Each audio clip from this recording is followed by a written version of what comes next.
Hello दोस्तों, मैं हूं एक्स मुस्लिम स्पार्टिकस और आप देख रहे हैं अपना यूट्यूब चैनल।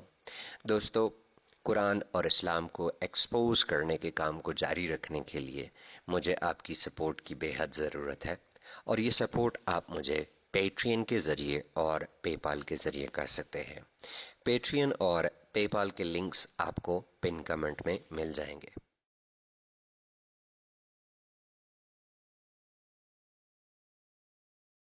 हेलो दोस्तों, आज जिस टॉपिक पर वीडियो बनाने जा रहा हूँ वो कुछ दिन पहले सिंध के रानीपुर के इलाके में पीरों की हवेली पर पेश आए एक वाक़ये से मुतल्लिक है।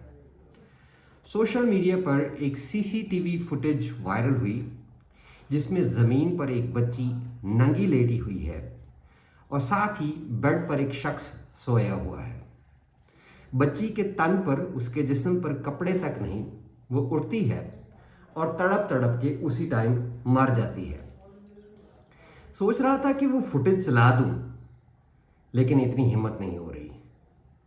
वो फुटेज इतनी भयानक है कि उसे देखकर रोंगटे खड़े हो जाते हैं। फुटेज में नजर आने वाला शख्स रानीपुर का मशहूर पीर असद अली शाह है और जो बच्ची तड़प तड़प कर मर रही है उसका नाम फातिमा है, जो असद शाह के आस्थाने पर एज ए खादमा काम करती थी। जब बच्ची मर गई तो पीरों ने उस बच्ची के वालिदैन को कहा कि आपकी बच्ची मर गई है, इसे ले जाओ और दफना दो। माँ बाप बेचारे गरीब थे और पीरों को इनकार करने का मतलब या पीरों से सवाल करने का मतलब इन गरीब लोगों के लिए किसी गुनाह कबीरा से कम नहीं। इन गरीबों के पास कोई चारा नहीं था, इसलिए पीर साहब की बात मानी और बच्ची को रातों रात दफनाने का इंतजाम किया गया। मामला तब खुला जब बच्ची को दफनाने से पहले उसकी डेड बॉडी को नहलाते वक्त बच्ची के जिस्म पर जख्मों के निशान नजर आए। बच्ची को दफना दिया गया, लेकिन तब तक बात सोशल मीडिया पर फैल चुकी थी। कुछ लोग सोशल मीडिया को जहमत समझते हैं, लेकिन ये मैं मानता हूं कि सोशल मीडिया किसी इनकलाब से कम नहीं। पुलिस हरकत में आई और बच्ची की कब्र खोदकर उसके पोस्टमार्टम करने का हुक्म दिया गया। मैं ये वीडियो उसी दिन बनाना चाहता था जिस दिन ये मामला वायरल हुआ, लेकिन मैं पोस्टमार्टम का इंतजार कर रहा था। जब पोस्टमार्टम की रिपोर्ट सामने आई तो जो देखा वो ना पढ़ा जा रहा था और ना अपनी आंखों पर यकीन आ रहा था कि मैं क्या पढ़ रहा हूं। पोस्टमार्टम की रिपोर्ट के मुताबिक बच्ची का कंटिन्यूअसली रेप किया गया और यही नहीं बल्कि उसको सोडोमाइज भी किया गया। सोडोमाइज का मतलब बच्ची का वजाइनल रेप के अलावा एनल रेप भी हुआ और वो भी हजारों बार। सिर्फ इतना ही नहीं, उस बच्ची को बदतरीन टॉर्चर का शिकार भी किया गया। बच्ची के बाजू तोड़े गए, उसकी बैक को गर्म इस्त्री से जलाया जाता था, उसके बाल जड़ों से नोचे गए। पीर असद शाह को गिरफ्तार तो कर लिया गया, लेकिन उसकी बीवी हिना शाह अबूरी जमानत पर है। पीर असद शाह की मां ने बयान दिया कि बच्ची पर तशद्दुद उसकी बहू हिना शाह करती थी। इस बयान के बाद किसी ने उनसे ये नहीं पूछा कि अगर बच्ची पर तशद्दुद हिना शाह करती थी तो उस बच्ची का रेप और उसे सोडोमाइज कौन करता रहा। एसएसपी खैरपुर को असद शाह को गिरफ्तार करके खूब दाद वसूल हुई, लेकिन पुलिस हुकाम की ब्रीफिंग ने थोड़ा सा मामला मशकूक कर दिया। पुलिस हुकाम ने मुश्तरका ब्रीफिंग देते हुए कहा कि इस केस में कुछ मसाइल सामने आ रहे हैं और शफाफ इंक्वायरी के लिए जेआईटी के लिए लिख रहे हैं। जेआईटी का मतलब है ज्वाइंट इन्वेस्टिगेशन टीम। पुलिस का कहना है कि वो इस केस में मुल्जमान को हर सूरत में सजा दिलवाना चाहते हैं, लेकिन किसी बेकसूर को भी सजा मिलनी नहीं चाहिए।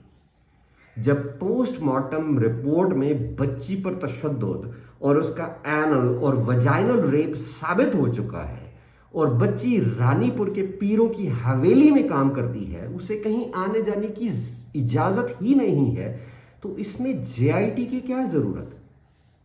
پولیس نے مزید بتایا کہ سی سی ٹی وی ویڈیو کی فرانزک کے لیے ڈی وی آر کو پنجاب فرانزک لیب میں بھیجا جا رہا ہے. لیکن کیوں؟ جب سی سی ٹی وی پیر صاحب کے بیڈ روم کی ہے تو اسے فرانزک کی کیا ضرورت؟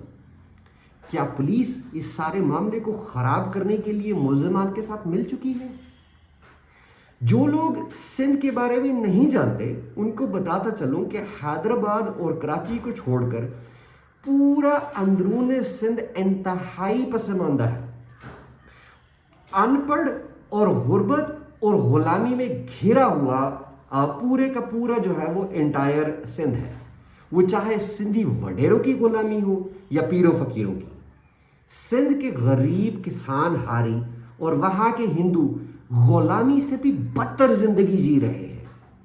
سندھ میں کوئی وڈیرا سائیں, پیر یا گدی نشین کبھی انصاف کی پکڑ میں نہیں آتا, چاہے وہ سندھ کے غریب ہندو لڑکیوں کو اغوا اور ان کو بیچنے والا میاں مٹھو ہو یا شاہ زیب جیسے نوجوان کو قتل کرنے والا شاہ رخ جتوئی.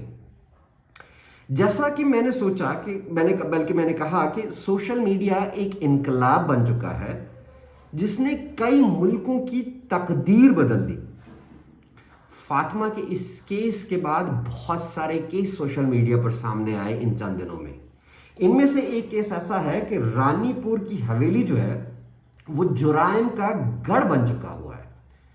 ضلع کمبر شداد کوٹ کے رہائشی دیدار گرمانی اور اس کی بیوی نے میڈیا سے بات کرتے ہوئے بتایا کہ ہماری بیٹی ثنا کا 2 سال پہلے اپنے شوہر سے جھگڑا ہو گیا تھا.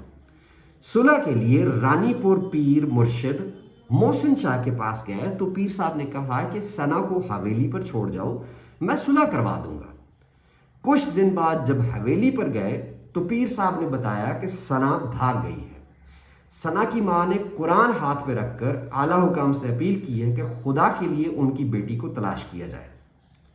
جو لوگ پیری فقیری کے بارے میں نہیں جانتے اور درگاہوں کے بارے میں نہیں جانتے ان کے نالج کے لیے بتاتا چلوں کہ ہر درگاہ پر ہزاروں خادمائیں اور ہزاروں خادم ہوتے ہیں جو اپنی پوری زندگی ان گدی نشینوں اور پیروں فقیروں کی خدمت کے لیے ڈیڈیکیٹ کر دیتے ہیں. ان کے ماں باپ ان بچوں کو خادمہ اور خادم ڈکلیئر کر کے ان درگاہوں پر گدی نشینوں کے پاس چھوڑ کے جاتے ہیں اور انہیں ہمیشہ کے لیے بھول جاتے ہیں. ماں باپ کو یہ لگتا ہے کہ ان کے ایسا کرنے سے ان کی باقی خاندان کے سارے لوگ جو ہیں وہ جنت میں جائیں گے. لیکن واپس آتے ہیں اس کیس کی طرف اور سوال یہ ہے کہ کیا اس فاطمہ کو انصاف ملے گا؟ جواب یہ ہے کہ نہیں ملے گا, کیونکہ اسلام ہی انصاف کی راہ میں سب سے بڑی رکاوٹ ہے اور اس رکاوٹ کا اسلامی نام ہے دیت اور قصاص کا قانون. اس کیس میں بھی یہی ہوگا. پیر اسد شاہ فاطمہ کے والدین سے دیت طے کرے گا, انہیں چند لاکھ روپے ملیں گے اور باقی کا پولیس اور مڈل مین ڈکار جائیں گے. پیر اسد شاہ اگلے سال آپ کو دوبارہ اپنے آستانے پر مریدین کی ننھی کلیوں کے ساتھ کھیلتا دکھائی دے گا. یہ ہے اسلام کا نظام اور یہ ہے اسلام کا انصاف. ملتے ہیں اگلی ویڈیو میں, تب تک کے لیے اسلام چھوڑیں, انسان بنیں.